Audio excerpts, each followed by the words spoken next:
to the Apple Q4 Fiscal Year 2024 Earnings Conference Call. My name is Suhasini Chandramouli, Director of Investor Relations. Today's call is being recorded. Speaking first today are Apple's CEO, Tim Cook, and CFO, Luca Maestri, and they'll be joined by Kevin Perek, Vice President of Financial Planning and Analysis. After that, we'll open the call to questions from analysts.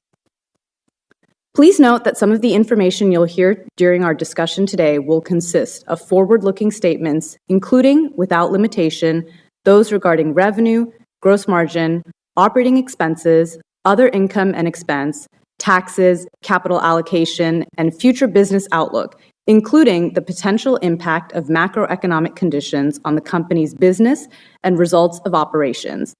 These statements involve risks and uncertainties that may cause actual results or trends to differ materially from our forecast. For more information, please refer to the risk factors discussed in Apple's most recently filed annual report on Form 10-K and the Form 8-K filed with the SEC today, along with the associated press release. Apple assumes no obligation to update any forward-looking statements, which speak only as of the date they are made. Additionally, today's discussion will refer to certain non-GAAP financial measures. You can find a reconciliation of these measures in our fourth quarter and full year 2024 earnings release, which is available on our Investor Relations website. I'd now like to turn the call over to Tim for introductory remarks. Thank you, Suhasini. Good afternoon, everyone, and thanks for joining the call. Today, Apple is reporting revenue of $94.9 billion, a September quarter record, and up 6% from a year ago. iPhone grew in every geographic segment, marking a new September quarter revenue record for the category. And services set an all-time revenue record, up 12% year over year. We also set September quarter segment revenue records in the Americas, Europe, and the rest of Asia Pacific, as well as in a large number of countries, including the United States, Brazil, Mexico, France, the UK, Korea, Malaysia, Thailand, Saudi Arabia, and the UAE. And we continue to be excited by the enthusiasm we're seeing in India, where we set an all-time revenue record. This has been an extraordinary year of innovation at Apple. We brought the revolutionary Apple Vision Pro to customers in February, which brings users tomorrow's technology today. And in June, we announced Apple Intelligence, a remarkable personal intelligence system that combines the power of generative models with personal context to deliver intelligence that is incredibly useful and relevant. Apple Intelligence marks the beginning of a new chapter for Apple innovation and redefines privacy and AI by extending our groundbreaking approach to privacy into the cloud with private cloud compute. Earlier this week, we made the first set of Apple Intelligence features available in US English for iPhone, iPad, and Mac users, with system-wide writing tools that help you refine your writing, a more natural and conversational Siri, a more intelligent Photos app, including the ability to create movies simply by typing a description, and new ways to prioritize and stay in the moment with notification summaries and priority messages. And we look forward to additional intelligence features in December, with even more powerful writing tools, a new visual intelligence experience that builds on Apple Intelligence, and ChatGPT integration, as well as localized English in several countries, including the UK, Australia, and Canada. These features have already been provided to developers, and we're getting great feedback. More features will be rolling out in the coming months, as well as support for more languages. And this is just the beginning. Now I'll turn to our results for the quarter, beginning with iPhone. iPhone revenue set a September quarter record of $46.2 billion, up 6% from a year ago, with growth in every geographic segment. With the introduction of Apple Intelligence, we're beginning a new era for iPhone. iPhone 16, powered by A18, is equipped with an incredible new 48-megapixel Fusion camera, fantastic photo experiences, and the addition of the action button and camera control.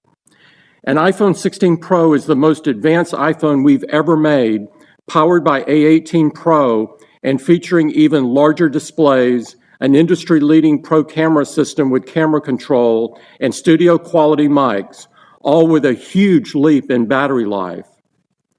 Turning to Mac, revenue was $7.7 billion, up 2% from a year ago. Just this week, we brought a new generation of Apple Silicon to Mac, M4, M4 Pro, and M4 Max. From blazing fast performance to Apple's most advanced neural engine yet, our latest chips can easily tackle incredibly complex workflows. And they ensure our newest Macs will be the best personal computers for AI the instant they hit stores. With the newest additions to our Mac lineup, customers can choose the Mac that's just right for them. Whether that's iMac, the world's best and most beautiful all-in-one, MacBook Air, the world's most popular laptop now with double the starting memory, MacBook Pro, the best Pro notebook anywhere, or the incredible mighty new Mac Mini, our first ever carbon-neutral Mac. iPad revenue was $7 billion, 8% higher year over year. iPad is unlike any other product on the market today, and it's become an essential device in homes, schools, and businesses of all sizes. Recently, we were thrilled to introduce the newest iPad mini, featuring an ultra-compact design built for Apple Intelligence with support for Apple Pencil Pro. It's been a big year for iPad. iPad Air was popular with students and teachers as they got back to school this year, while creators are pushing the boundaries of what's possible with the M4-powered iPad Pro. In wearables, home, and accessories, revenue was $9 billion, down 3% from a year ago. During the quarter, we launched the all-new Apple Watch Series 10, bringing a beautiful new design and new capabilities to the world's most popular watch that make it even more powerful, intelligent, and sophisticated. It's the thinnest Apple Watch yet, making it more comfortable than ever, while offering the biggest, most advanced display. watchOS 11 brings some huge new health and fitness insights to users, including sleep apnea notifications, which help to alert people with a potentially serious but often undiagnosed condition. We're proud of the impact we make through our health innovations on Watch, and I'm grateful for every note I receive about the importance of Watch in people's lives. With AirPods 4, we broke a new ground in comfort and design with our best ever open-ear headphones, available for the first time with active noise cancellation. And we were especially pleased to unveil revolutionary end-to-end hearing health capabilities for AirPods Pro 2 with hearing protection, hearing test, and hearing aid features. These just became available in a software update this week, and we believe this will make a meaningful difference in our users' lives. I've already started getting notes from customers calling the experience life-changing. And Apple Vision Pro continues to deliver spatial experiences that weren't possible before, including immersive entertainment like the new short film Submerged, which gives people a view into the unique storytelling power made possible by spatial computing. Vision Pro has more than 2,500 native spatial apps and 1.5 million compatible apps for Vision OS 2, as well as applications companies are building to reimagine how they work. Vision Pro continues to inspire awe in its users, and we're just scratching the surface of what's possible. And just yesterday, we announced we're bringing Vision Pro to Korea and the UAE. As I mentioned earlier, Services achieved an all-time revenue record of $25 billion, up 12% from a year ago, and with all-time revenue records across most of our categories. With Apple TV Plus, we love celebrating the craft of great storytellers who know how to put on a show. Audiences love to discover new movies like Wolves, explore acclaimed new series like Disclaimer, and dive back into returning favorites like Slow Horses and Shrinking. Apple TV Plus productions have become fixtures at award shows, earning more than 2,300 nominations and more than 500 wins to date. Apple also offers a live sports experience in a league of its own with MLS Season Pass, and subscribers have been cheering on their favorite teams in the MLS Cup playoffs. This month, we also marked 10 years of Apple Pay. There's always something magical about being able to buy groceries or pay for movie tickets seamlessly with your Apple device. Today, users choose Apple Pay for purchases across tens of millions of retailers worldwide. And we're excited to make the Apple Pay experience even better with the option to redeem rewards and access loans from credit cards, debit cards, and other lenders right at checkout. Whenever we celebrate big moments, Apple stores are the best places to share them with customers. I had an incredible time during launch day in September alongside our team at Apple Fifth Avenue, where energy and enthusiasm filled the air. And in stores all over the world, customers are eager to get a closer look at our latest innovations. We also opened 2 new stores during the quarter, and we can't wait to bring 4 new stores to customers in India. We're passionate about education and believe technology has a vital role to play in both helping teachers to inspire their students and students to learn about the world around them. In honor of World Teachers Day, Apple was proud to share new resources for teachers to engage their students in ways that aim to make learning easy and fun.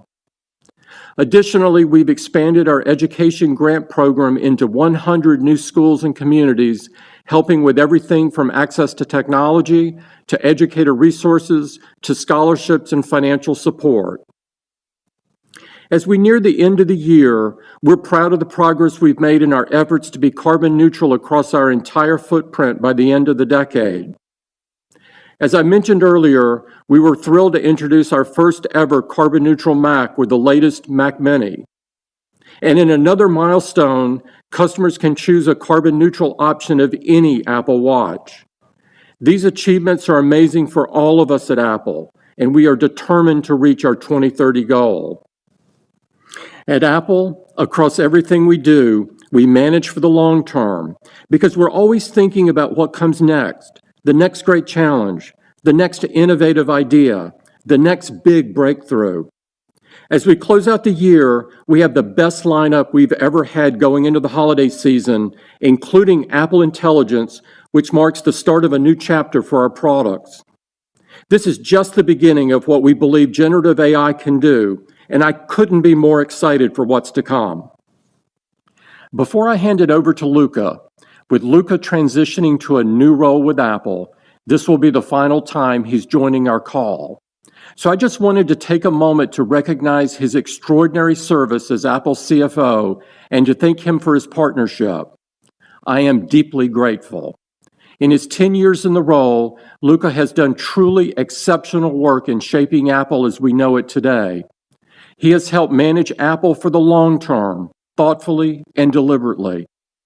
He has helped us enrich the lives of so many around the world, and he has been a leader that people look up to and have learned so much from. I have incredible confidence in our incoming CFO, Kevin Parekh, and we look forward to more of you meeting and working with him going forward. With that, I'll turn it over to Luca. Good afternoon, everyone, and thank you, Tim, for the very kind words. Serving as Apple's CFO has been a real privilege and an amazing journey, and I've greatly appreciated the support from our investors and the analyst community over the years. Kevin is exceptional, and I know you will enjoy interacting with him going forward. Let me now turn to the results for the fourth quarter of our fiscal year. We're very pleased to report a new September quarter revenue record of $94.9 billion, up 6% year over year. We grew in the vast majority of the markets we track and achieved September quarter revenue records in the Americas, Europe, and rest of Asia Pacific. Products revenue was $70 billion, up 4% year over year, driven by growth in iPhone, iPad, and Mac.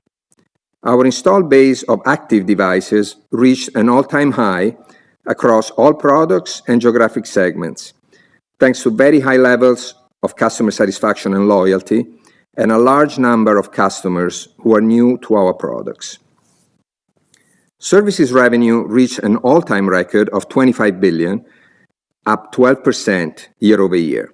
We saw broad-based strength around the world, reaching all-time records in both developed and emerging markets, with double-digit growth and record results across most services categories. Company gross margin was 46.2%, near the high end of our guidance range. Products gross margin was 36.3%, up 100 basis points sequentially, primarily driven by favorable mix. Services gross margin was 74%, unchanged from the prior quarter. Operating expenses of $14.3 billion were at the midpoint of the guidance range we provided at the beginning of the quarter, and up 6% year-over-year. During the quarter, we recorded a one-time income tax charge of $10.2 billion, which relates to the impact of the reversal of the European General Court's state aid decision. When we exclude this one-time charge, net income was $25 billion, and diluted earnings per share were $1.64, up 12% year-over-year, and a September quarter record. Operating cash flow was very strong at $26.8 billion, a new September quarter record. Let me now get into more detail for each of our revenue categories.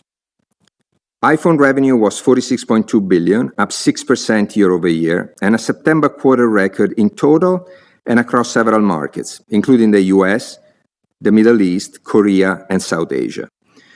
The iPhone active installed base grew to a new all-time high in total and in every geographic segment. During the September quarter, many iPhone models were among the top-selling smartphones around the world.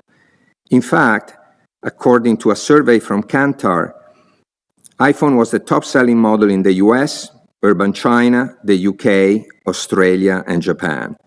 We continue to see high levels of customer satisfaction for the iPhone 15 family, with 451 Research recently measuring it at 98% in the US.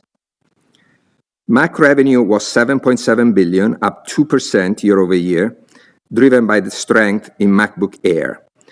Customers have been loving the performance of Apple Silicon on Mac, and we are very excited to bring the latest M4 family of chips to the lineup. The Mac installed base reached an all-time high, with about half of customers in the quarter being new to Mac. And in the latest reports from 451 Research, customer satisfaction was 95% in the US. iPad generated $7 billion in revenue, up 8% year-over-year. In addition to growth in developed markets, we also saw strong performance in many emerging markets, with double-digit growth in Mexico, Brazil, the Middle East, India, and South Asia. The iPad installed base reached another all-time high, and over half of the customers who purchased iPads during the quarter were new to the product. Also, customer satisfaction was recently measured at 97% in the US. Wearables, home, and accessories revenue was $9 billion, down 3% year-over-year. The Apple Watch installed base reached a new all-time high, with over half of customers purchasing an Apple Watch during the quarter being new to the product. And the latest reports from 451 Research indicated customer satisfaction of 96% for Watch in the US. Our services revenue reached an all-time record of $25 billion, growing 12% year-over-year. Services continue to see strong momentum, with the growth of our installed base of active devices setting a solid foundation for the future expansion of our ecosystem. And we see increased customer engagement with our services offerings. Both transacting accounts and paid accounts reach a new all-time high, with paid accounts growing double digits year-over-year. Paid subscriptions also grew double digits. We have well over 1 billion paid subscriptions across the services on our platform, more than double the number we had only 4 years ago. And as always, we remain focused on improving the breadth and quality of our services, from new games on Apple Arcade to new features like Tap to Cash and Pay with Installments using Apple Pay, to many successful new and returning shows on Apple TV+. This past quarter, we celebrated the 5-year anniversary of Apple Card, which was ranked number 1 in customer satisfaction among co-branded credit cards by J.D. Power for the 4th year in a row. Turning to enterprise, we continue to see strong demand across our products and services. NVIDIA, launched its Mac as a Choice program supported by Apple Care for Enterprise and Apple Professional Services with over 10,000 Macs deployed worldwide. And Novartis, a leading global pharmaceutical company, recently chose iPhone 16 as the standard mobile device for all employees. We also see continued momentum with Apple Vision Pro in the enterprise space. UC San Diego Health is the first hospital in the world to test spatial computing apps on Apple Vision Pro in clinical trials for patient surgery in the operating room. Let me now turn to our cash position and capital return program. We ended the quarter with $157 billion in cash and marketable securities. We repaid $2.6 billion in maturing debt and increased commercial paper by $7 billion, leaving us with total debt of $107 billion. As a result, net cash was $50 billion at the end of the quarter. During the quarter, we returned over $29 billion to shareholders, including $3.8 billion in dividends and equivalents and $25 billion through open market repurchases of 112 million Apple shares.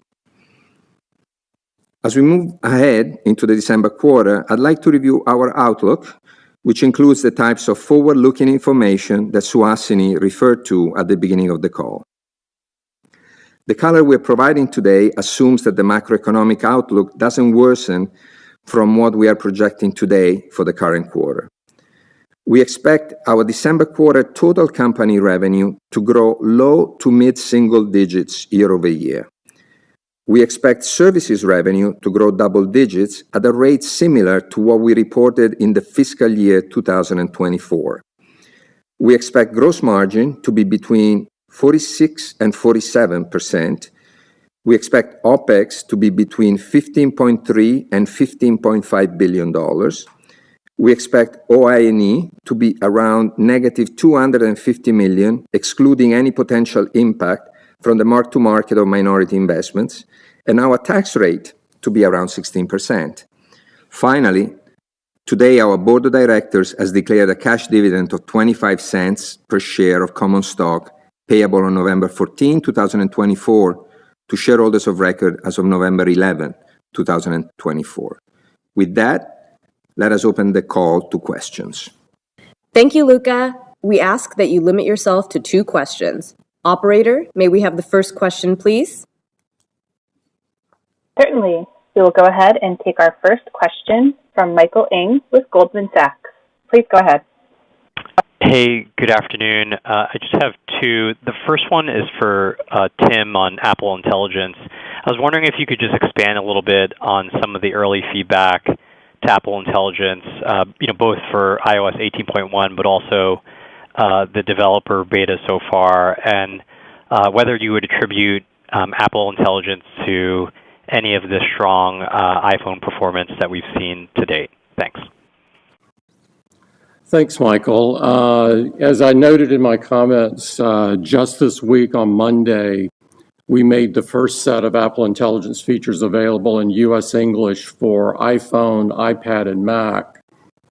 And this includes things like system-wide writing tools that help you refine your writing, a more natural and conversational Siri, more intelligent Photos app, including the ability to create movies simply by typing a description, which is really cool, and new ways to prioritize and stay in the moment with notification summaries and priority messages.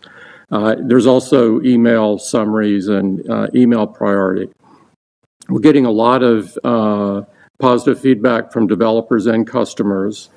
And in fact, if you just look at the first 3 days, which is all we have, obviously, from Monday, the 18.1 adoption is twice as fast as the 17.1 adoption was in the year-ago quarter. And so there's definitely interest out there for Apple Intelligence. Carrying on in the quarter, we are looking forward to bringing even more features in December. And this will include even more powerful writing tools and visual intelligence experience that builds on Apple Intelligence, and ChatGPT integration in addition to other features. as well as we'll bring localized English to several countries that include the UK, Australia, and Canada. So it's going to be quite a software quarter between the release on Monday and the release in December. And then as we turn the corner to 25, we'll have more languages rolling out starting in April as well, and more features as well. And so it's a very, very strong drum beat, and we couldn't be more excited about it. Great. Thank you very much. And my second one, just for Luca. First, congratulations again, Luca, on the new role, and it's been a real privilege being able to spend some time with you. A question that I think will overlap with your new role as well. Could you just talk a little bit about the CapEx outlook and whether investments in things like private cloud compute could change the historical CapEx range of roughly $10 billion a year? Thank you very much. Thank you, Michael. On the CapEx front, I've mentioned before a number of times, we have a bit of a hybrid model in the way we run our data centers. In some cases, we use our own data centers. In some cases, we use third-party providers. And so, our CapEx numbers may not be fully comparable with others. But obviously, we are rolling out these features, Apple Intelligence features already now. And so we are making all the capacity that is needed available for these features. You will see in our 10K the amount of CapEx that we've incurred during the course of fiscal 24. And we will, in fiscal 25, we will continue to make all the investments that are necessary. And of course, the investments in AI-related CapEx will be made. Great. Thank you, Tim. Thank you, Luca. All right. Thanks, Mike. Can we have the next question, please? Our next question is from Eric Woodring with Morgan Stanley. Please go ahead. Great. Thanks so much for taking my questions. I have two as well. But Tim, maybe if we start with you, I think each of the last 4 years you've exited the December quarter with iPhone demand outpacing supply. As we look to this quarter in the iPhone 16 cycle, lead times are relatively short. There are no known supply shortages. And I'm just curious whether you've been able to maybe get a better read on early cycle iPhone demand this year relative to past years. And if so, what you've learned about, upgrade rates, switching rates, trade-ups versus trading down and being more price sensitive, and overall, any impact that Apple Intelligence may have on iPhone 16 sales. And then I have a follow-up. Thank you. There's a lot there. On Apple Intelligence, we believe it's a compelling upgrade reason. And but we just launched it 3 days ago, and so what we've got now from a data point of view is the number I just referenced, that 18.1 has twice the adoption rate of 17.1. So that clearly shows a level of interest out there. In terms of exiting the December quarter with demand greater than supply, that's not my recollection that happened for all 4 of the years. We clearly had cases during COVID where there were disruptions and some spilled over, but in a more regular environment where we're not having something 100-year flood kind of thing, our desire is to get into balance as quickly as possible. We don't want customers having to wait for products. And so if you look at how we've done this year, we did that very quickly on the 16. On the 16 Pro family, the Pro and the Pro Max, we've been constrained in October. But we believe that soon we'll be out of constraint. And so that's a good sign from our point of view. Keep in mind that that's a function of supply and demand, not one side or the other. And we've been preparing for the quarter for a while. So that's what I would say there. Okay, that's really helpful. Thank you, Yep. Tim. Thank you. And then, Luca, if I just turn to you, obviously it's been a pleasure working with you, and we wish you all the best in the next role. There's plenty debate in the market right now about input costs and commodity prices and the impact that'll have on gross margins. Historically, you do guide gross margins up 50 basis points sequentially, which you just told us about for the December quarter. So can you maybe just help us understand your view of component prices and broadly whether you still see those as tailwinds to gross margins and how sustainable that tailwind might be, or whether that should become a headwind as we look forward? Thanks so much. Yes, Eric, as you know, our gross margins are a factor of many, many variables. Commodities, of course, are important. They're not the only factor. But specifically on commodities, I can tell you that both for the September quarter and what we expect for the December quarter, most commodities are going to move down in price, while NAND and DRAM increased during the course of the September quarter, and we expect them to increase during the December quarter.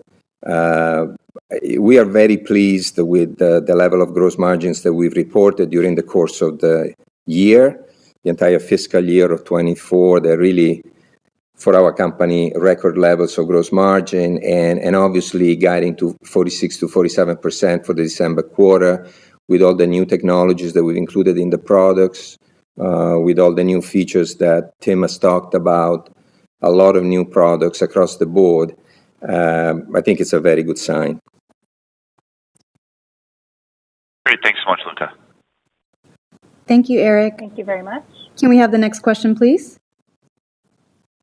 Our next question is from Ben Reitzes from Melius. Please go ahead. Hey, thanks a lot, and I'll echo those comments about Luca. We'll miss you, and good luck. And my question is with regard to iPhone again, and with regard to the fourth quarter is my first question, the fourth calendar quarter, your first quarter. When you look at mid to low single-digit revenue growth, do you expect the iPhone to grow faster? And what are you thinking about in the answer to that question with regard to China, which, keeps improving each quarter? Thanks very much. And then I have just a follow-up. Thanks. Yeah, Ben, we are not providing that level of color today. Yes, we've said that we expect total company revenue to grow low to mid single digits. Keep in mind, Apple Intelligence, as Tim said, is rolling out over time, both features and languages. And we just had a number of exciting launches just this week, from the Apple Intelligence feature to the new Macs. So we'll leave it at that. We've given you the total for the company and some pretty good direction on services, which we expect to continue to grow at a similar rate than what we've seen in fiscal 24. Well, great. Thanks, Luca. Hey, Tim, I wanted to ask you, you guys are well aware of a lot of the noise out there, people chattering about builds, lead times, and you guys are guiding for mid to low single-digit growth. That certainly doesn't sound like alarm bells here vis-a-vis what you guys must be hearing. And I know you guys are just running your business and doing the best you can. But, you have a lot of perspective now, Tim. What are people missing here? And it certainly just sounds like, you guys are typically conservative. That guide for revenue is certainly, sounds like the sky is certainly not falling, and you have a pretty good product cycle. So what do you think people are missing, and what are you excited about? Thanks so much, Tim. Ben, I could not be more excited about Apple Intelligence and the rollout that we've got in front of us. I'm obviously on future releases as well, working on it, and it's changing my daily life. I'm super excited about the health features that we're rolling out. If the number of emails I'm already getting from customers that have taken the hearing test and are using their AirPods Pro 2 as a hearing aid are staggering and heartwarming to read.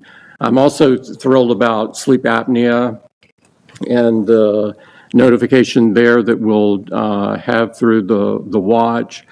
This week is a very exciting week for us because we just rolled out 3 launches of different Macs and desktops and laptops. And so we have a lot of things on the docket, and it's definitely the strongest lineup we've ever had going into the holiday season. In terms of the noise, I tune it out because if not, it would just be deafening.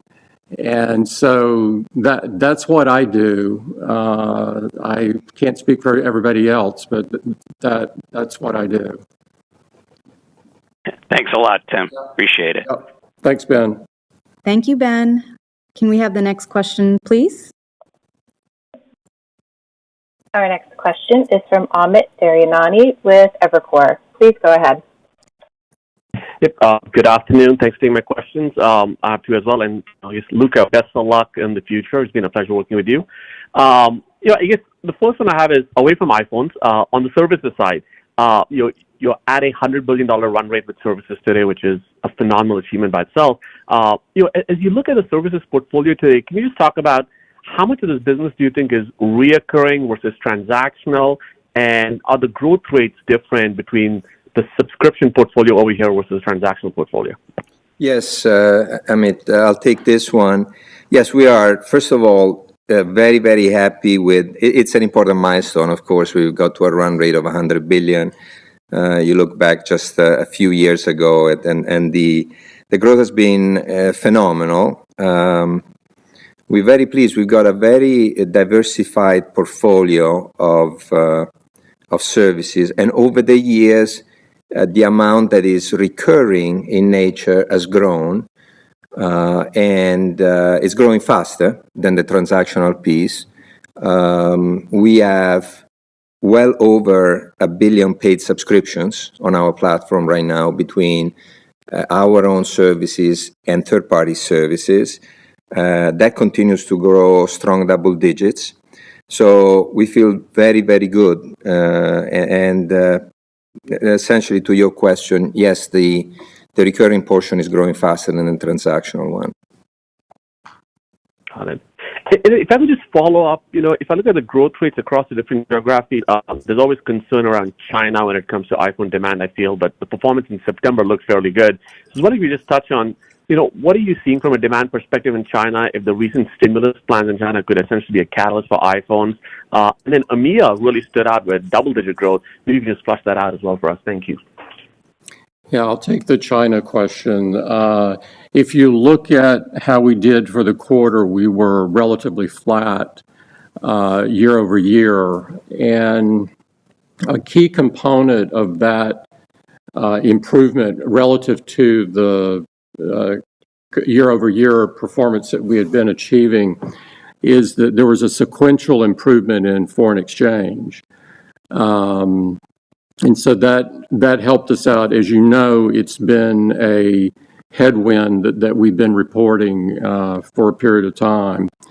But the other parts that are, what else is going on there is that our installed base of the active devices reached an all-time high. We had the top 2 selling smartphones in urban China, according to Kantar. The level of new customers that we have buying the products like Mac and iPad are well over 50%. Watch is over 3/4 that are new to the product. And so there's several positive signs there. In terms of the stimulus, it's a clear focus of the the team there, but I'm not an economist and don't want to ad lib on the effect of it. On the Europe side, I mean, a number of things. As you see from our results during the quarter, Europe grew double digits, 11%, and really it was really good growth across the board. The different segments, they all did well. Keep in mind, our definition of Europe in our segment reporting includes a number of emerging markets like Turkey, where we've grown very strongly, the Middle East. Tim mentioned a number of records in Saudi, in UAE, and we also include India, where we set an all-time revenue record during the September quarter.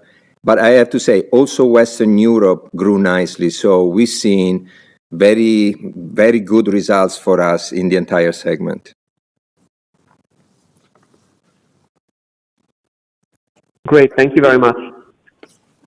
Thanks, Amit. Can we have the next question, please? Our next question is from David Vogt with UBS. Please go ahead. Great. Thanks, everyone, for taking my question, and congratulations, Luca. I know, Luca, and I know, Tim, you don't want to give a lot of granularity, but if I just try to pull together your comments about what the demand environment looks like, are we to assume, based on sort of the commentary, that there's a risk that maybe the product revenue portfolio could be down in the December quarter, if I take your numbers at face value? And if that's the risk, is that more iPhone-related, Mac-related, given the strength that you've seen, and iPad-related? Just trying to get a handle on kind of what potentially is giving you that degree of, I don't want to say caution, but maybe balanced for you going into the December quarter, and then I have a follow-up. As I said, David, we're not providing that level of color. We're giving you some data on services. I will repeat what I said earlier. We're very early in the cycle, with a lot of new products and features that we are launching, and we're very excited about them. But it's early, and the Apple Intelligence rollout is going to happen over time, not across the world as normally we do with software releases. Right.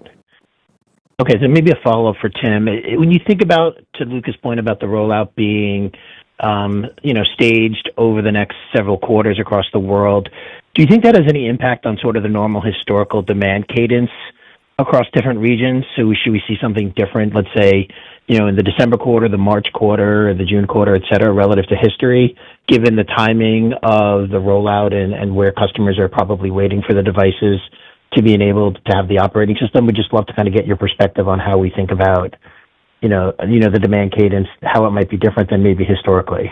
Thank you. Yeah, David, it's clearly, as you point out, a different cadence, if you will, than we would normally do. As we talked about at WWDC, we wanted to give a comprehensive vision of Apple Intelligence, and we said then that it would roll out over time, and we're right on the what we said at WWDC, and so we're executing well.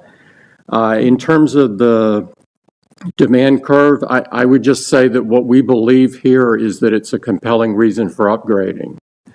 And that's both my personal experience and feedback that I'm getting. And so we'll see. But we're not projecting beyond the current quarter, obviously. We just don't do that. Great. Thanks, Tim, and best of luck, Luca. Thank you very much. Thank you, David. We'll take the next question, please.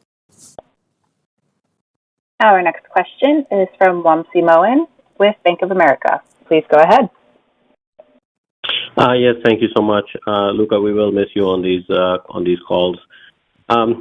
Tim, maybe for you, as you think about this staggered rollout of Apple Intelligence, can you help us think through potentially how much of the global install base of phones will have access to Apple Intelligence in their native language, in their region, within the next year or maybe in the next 2 years? And what are some of the gating factors in the rollout? And I will follow up. If you look at our schedule, we started with U.S. English. That started on Monday. There's another release coming that adds additional features that I had referenced in December in not only U.S. English, but also localized for UK, Australia, Canada, Ireland, and New Zealand. And then we will add more languages in April. We haven't set the specifics yet in terms of the languages, but we'll add more in April and then more as we step through the year. And so we're moving just as fast as possible while ensuring quality. That's what we're doing. Okay. Thanks, Tim. Yeah. And then as a follow-up, maybe this is a little premature, but how is Apple at a high level prepared to potentially deal with any tariffs that might come post the selection cycle? And if not exactly how, perhaps you can just help investors think about some of the things Apple has done already to try to insulate from some of these impacts or potential impacts. I wouldn't want to speculate about those sorts of things, and so I'm going to punt on that one. Okay, thank you, Tim. Yeah, thank you. Thank you, Wamsi. May we have the next question, please? Our next question is from Krish Sankar from TD Cowen. Please go ahead. Yeah, hi. Thanks for taking my question. And again, thanks, Luca, for all your help with the analysts and investors. My first question is on R&D. Given how much your tech peers are spending on AI, does this new era of Apple Intelligence actually require Apple to invest more in R&D beyond your current 7 to 8% of sales to capture this opportunity? And then I had a follow-up. Krish, as you know, we've been investing heavily in R&D over the last several years. Our R&D growth has been significant during the last several years. And obviously, as we move through the course of fiscal 24, we've also reallocated some of the existing resources to this new technology, to AI. And so the level of intensity that we're putting into AI has increased a lot, and you maybe don't see the full extent of it because we've also had some internal reallocation of the base of engineering resources that we have within the company. Got it. Thanks for it, Luca. And then another quick follow-up. I understand Apple Intelligence is a feature on the phone today, but do you think that in the future it could potentially have, or benefit the services growth business, or is that there's too bifurcated to even make a call on this early in the cycle? Thank you. I think just to keep it in mind, Apple Intelligence is also available on the Mac for the M series products and on certain models of iPad, and in addition to the phone. And so it's on all three. What was your follow-on question? Tim, it was on, can the Apple Intelligence actually help, help the services growth rate?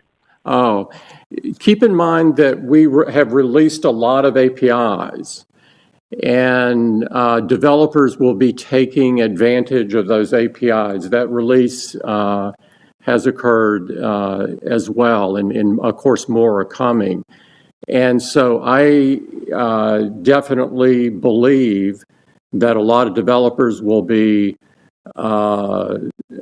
taking advantage of Apple Intelligence in a big way. And what that does to services, I'll not forecast, but I would say that from an ecosystem point of view, I think it will be great for the user and the user experience. Got it. Thanks, Tim. Yeah. All right. Thank you, Krish. Can we have the next question, please? Our next question comes from Samik Chatterjee with JP Morgan. Please go ahead. Great.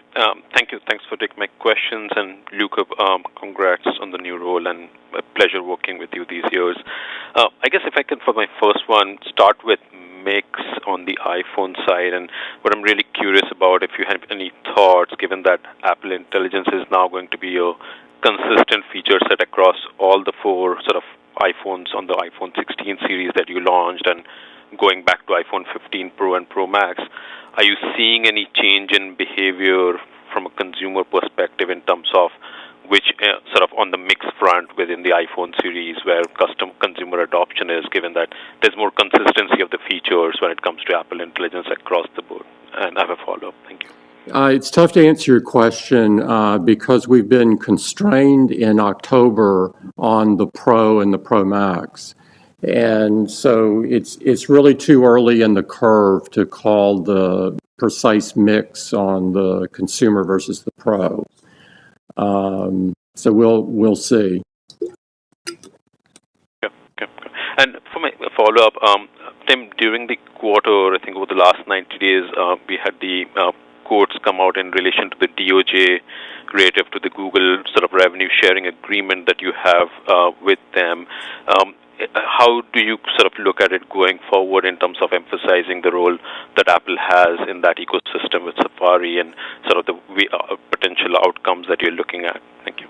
You know, I don't want to speculate on that from a legal point of view. It's an ongoing case, and I will save that for another day. Thank you. I'll leave it there. Thank you. Yeah. All right. Thank you, Samik. Operator, may we have the next question, please? Our next question comes from Richard Kramer with Arete Research. Please go ahead. Thanks very much. For my first one, Tim, I'd like to ask about some of the components of services where, despite your installed base, some parts of the Apple One bundle, like music and news and arcade and fitness, are not obviously the market-leading offerings. And maybe what might change that, and what other services could you call out as growing faster, having wider or widening addressable markets like we've seen in pay or advertising? But the way that I view it is that we have lots of opportunity in all of those. And so there's lots of customers to try to convince to take advantage of it, and we're going to continue investing in the services and adding new features, and whether it's News Plus or music or arcade, that's what we're going to do. Keep in mind that for us, we're more focused on being best than being most. And so in some cases, not in every case, some of the services the majority of the services that you mentioned are not cross-platform. We make them for our customers only. And so that in some cases changes the person who's going to sell the most, perhaps. But that's our objective, is to make the best. Okay, thanks. And then, Luca, one piece of unfinished business was your pledge to get to a net neutral cash position. And over the last 2 years, you stayed around $50 billion of net cash. We've clearly seen instances in the past where elevated marketing spend or other programs brought increases in market share. I guess my question, looking back on your tenure, is at your scale now of $57 billion of OPEX, do you still see incremental ways to put that cash to work in the business, or will we just continue to see increased shareholder returns? Well, obviously, as you've seen, our OPEX has gone up over the years.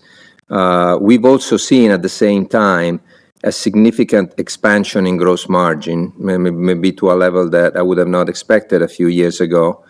But we've done a very good job on a number of fronts. And so I would say when we plan, every time we plan for the upcoming year, we think about all the different areas where we can deploy our resources and we make them available to grow the business. I think we've done very well over the long term, and but our fundamental philosophy is to look after the business first, and then if we have excess cash, we will continue to return it to our shareholders, and the plan has worked quite well so far. Okay, thank you very much. Thank you, Richard. We'll take our last question, please, operator. Our last question comes from Atif Malik with Citi. Please go ahead. Thank you for squeezing me in.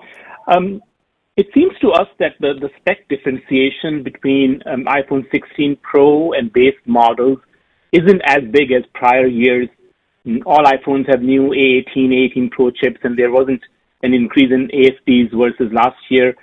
Can you share with us if there is a shift in your strategy in terms of...